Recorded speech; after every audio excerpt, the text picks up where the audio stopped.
সবাইকে সুপ্রভাত। রাধে রাধে। আমি অঙ্কিতা, আর আমি বাগনানের একটি ছোট্ট গ্রাম থেকে তোমাদের সাথে আমার ডেলি লাইফস্টাইল শেয়ার করে থাকি। আজ সকালটা খুব ব্যস্ততার মধ্যে থেকেই কেটেছিল। সকালে ঘুম থেকে উঠেই বাড়ির সমস্ত কাজবাজ গুছিয়ে তারপর পুজো পাঠ করে রান্না করতে চলে গিয়েছিলাম। রান্না কিছু করিনি, তেমন নিরামিষ সয়াবিনের তরকারি আর ভাত, সঙ্গে ছিল একটু স্যালাড, লেবু আর লবণ।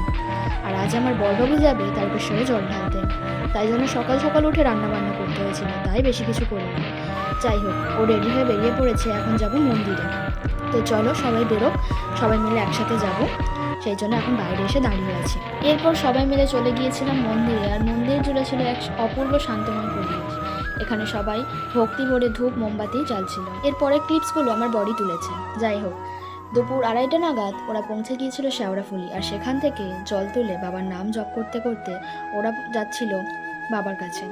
তো এই যে দুপুর গড়িয়ে রাত হয়ে গেল, আর এখন সবাই মিলে বাঘ আস্তে আস্তে এক এক করে নিয়ে বাবার কাছে পৌঁছচ্ছিল।